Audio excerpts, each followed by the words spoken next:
Welcome to College Talk with Yashi. We have a Sanjana Saigal, another guest who has been one of our favorite for this season. Sanjana is going for 2023 intake to Oxford University. She has done her undergrad from India. We'll hear more from Sanjana. Hi Sanjana, Hi, good to see you. you too. Yeah. So Sanjana, tell me more about your journey in terms of how you thought of masters from abroad, UK or any other country, how you were in your school years. Share more about it. I think I've changed a lot throughout my school years till today, and a lot of it comes from again wanting to apply for a course abroad or wanting to uh, go for a course in some other country, and that's mainly because uh, you have a change in your perspective. You apply to courses in India, and the kind of education system that we have here is much different, and the approach that you need to have to get into schools abroad is much different. And I think throughout the process with Yashi, the way she's mentored me and the way we've built our application, worked on stuff, researched stuff, I think I've had a lot of broadened horizons throughout the process, and it has helped me gain a lot of knowledge outside of my subject while being related to my subject. And yeah, it So, was. for which course you have applied and you are going for? So I applied for MS Financial Economics at the University of Oxford at St. Business School. And how financial economics uh, was a part of pursuing masters. Generally, with typical economics background, the territory majority of student chooses is very different than Right. typically a financial sector. Right. So how you decided on financial economics? I think it was mostly negation, but also my favorite subjects throughout college were centered around econometrics and statistics. So I centered down the kind of subjects that I like to study, and then I started researching about the fields I'd like to work in and the fields I'd like to represent my companies in.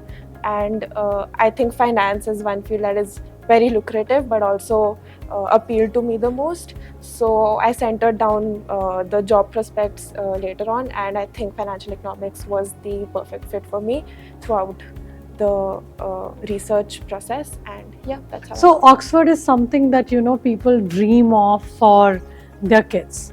So was this a part of your plan from say early childhood, dreaming of I'll go to Cambridge or Oxford one day, or how this journey of going to finest school around the world began? Actually, it was quite the opposite, because Oxford is something that I didn't dream of. It was beyond my dreams. So I dreamt of going to, say, LSE. I dreamt of going to, say, higher schools in even US, for that matter, Cornell, Columbia, all of those schools. But Oxford was something that was beyond my expectations, beyond my dreams. So it feels surreal, but Why not Cambridge? Why Oxford only? again, it was about the courses that I pursued. So financial economics was again my field of interest, which was not something which was available at Cambridge. So it was purely a decision based on what course I wanted to pursue. Were you a very nerdy kid when we go back to your school days? Somebody who's wearing specs, almost 10-12 hours with books. Were you those kind of kid? 10-12 hours, not really, but yeah, I'm wearing lenses right now. I do have specs. Yeah. And yeah, you could mostly find me studying, and all of my 11th and 12th grades have been gone in solving NCERT books. So basically, nothing substitutes the hard work you require to go to these schools. Yeah. It does not happen in overnight or one day, or no one has that magic wand to do so. Yeah, obviously, it's a constant hard work process that you have to put in regularly throughout your schooling years, throughout your college years. And how did you decided of doing masters just after undergrad? So for me personally, I think that my undergraduate studies because of COVID. It was a very disrupted. Half of it was online, so I didn't get the experience that I wanted to get.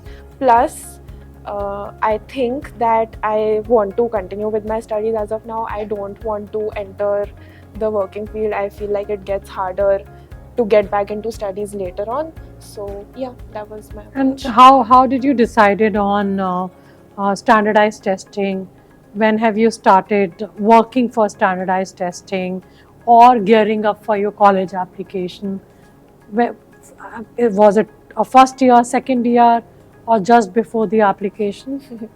I think I was pretty late, but in my second year, I started giving it full research and started looking at courses available at universities available, and then I started preparing for the GRE and IELTS also in my second year of college. So, if you can go back and you have to change one or two things, what could be that? If I could change something, I'd probably work harder in my first year, which didn't really happen so because again, COVID, all of it went through online. It was just a blur. But there's a lot that I could have done, internships and stuff. It could have been easily something that I could have easily focused on throughout my first year. So yeah, that's something that I would change. And what do you think? What was the factors which got this acceptance? I think academics really played a key role. Quant scores at GRE played a key role. But apart from that, my CV showed a research aptitude, which I think Oxford, being an academically inclined school, preferred in their students, which is why I got the acceptance. So you did research which was internally done. Can you elaborate more about your research? What was the topic? Was it published somewhere? What was all about? Right. So I had a research paper written on, like I said, econometrics was one of my favorite subjects. So I created a regression model on carbon credits, and around it was a research paper that I created, a fully original research. And yeah, I got it published at the Ijarat journal. International journal. Yeah. Okay. How much time you devoted on working on research paper, and when you did this? Initial of first year, second year, how this journey of research paper writing worked? Okay, so I think it took longer for me because I did the research paper through R programming, and I wasn't really familiar with programming. So I had to start from the base, learn programming, and then start with my research. So it took quite some time. I think 2 to 3 months of research it took. And I think I did this again pretty late in my end of second year, fourth semester. And can you share the process of Oxford application? Right. What all it involved? How you dealt with pressure during your application tenure? If you can elaborate more. Right. So the Oxford application was actually one of the easier applications in my opinion. It looks when you are in, you say yes.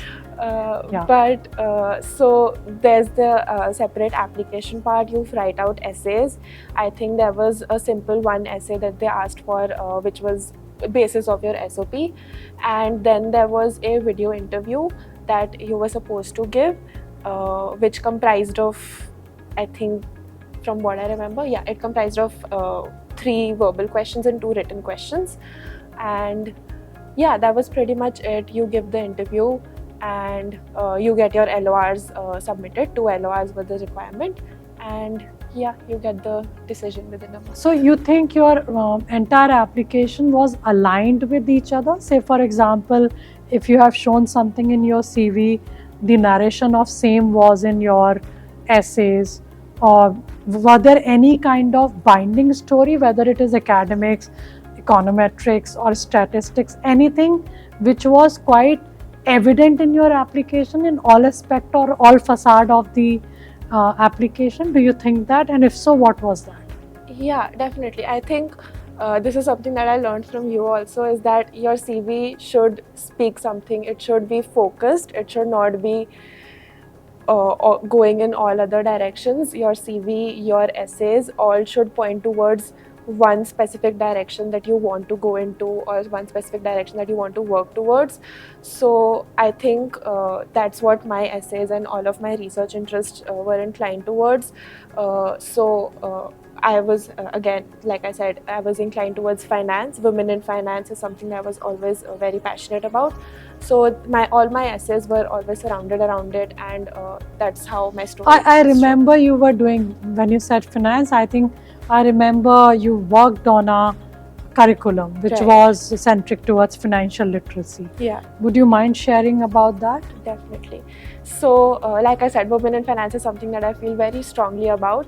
So, representation of women in finance is, especially in a country like India, really less, and needs to be represented in a more elaborate way.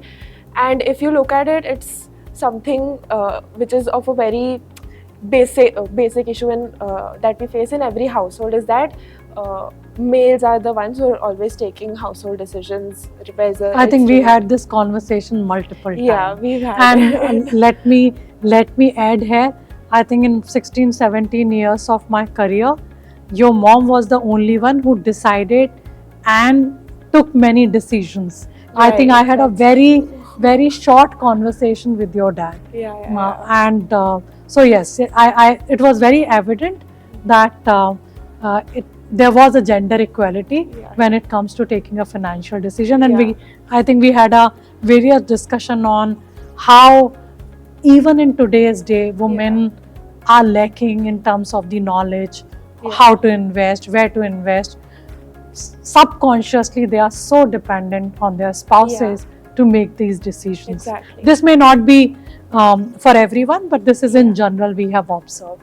So yeah, we spoke about it, and if you can elaborate on more how this curriculum shaped up. So then I brought down my, according to me, what the root issue was, that is at the very basis, at the school level, there's no sort of curriculum that teaches children how to stand up and manage their finances, or even start a business, or become an entrepreneur, which is something that our country really needs right now. So what I focused was to build a curriculum for middle school students, from where they could learn, and it's a very practical, very go-to, very easy to read curriculum, and it's basically serves as an entrepreneurship 101, where you read it, you go through it, you can answer questions along with it, and it's basically how you become an entrepreneur and start a business from the root. And the narration of this was somewhere in your SOPs also, any of your SOP? Yeah, definitely. So actually all of my SOPs were surrounded around it, about how the basis of economic growth in every country and the growth of GDP comes from innovation, and then where is the innovation? In the youth. So that's where the curriculum comes into play, and So where I see you now after Oxford degree, I mean, are you intending to be in UK? What is your general dream or plans? Okay, so as of now, yeah, definitely I plan to stay in the UK, hopefully, and I am looking at several roles again in finance. So as of now, I'm leaning towards investment banking roles and Morgan Stanley. So I see you being a CFO in next couple of years. Yeah, and seeking an appointment. Sanjana, which next dates are available with you? So it's pleasure, I think, understanding more about your application, how you are, who you are in your personal spaces. How do you do your time management? What motivates you during application? I'm sure there must be days when have you ever thought, why am I doing this? Several. Or the dream was that big that you have not thought of it? No, there's a lot of questions that other people also raise, that why are you not working, why are you doing this, you can study later on and stuff. So obviously you question yourself a lot, but then again, studying abroad is something that I've dreamt of since quite some time, and academic validation is something that that always has motivated me throughout school years, throughout college years. It's something that's always motivated me. So wanting to achieve in academics, wanting to get into my dream school, that is some dream that always has motivated me. Apart from that, I have my quips to keep me motivated from other stuff. I dance, so that is something that's been a constant motivator, stress reliever. So yeah. So you think being active in your extracurricular is equally important, Yeah. when irrespective of whatever is your dream? Yeah, obviously, sitting at one place on your table can always get very overwhelming. So you need something to give you a break, something that's a stress reliever. And how, though it's a irrelevant question, at least from you, but how your parents are gearing up in terms of, because it's an expensive education, how they are gearing up for the journey ahead in terms of financial planning. Were they prepared earlier, or you have no idea? No, I definitely do have an idea. So, like I said, they knew that I always wanted to go abroad, so they did have their own set of savings that they had planned for uh, since quite some time.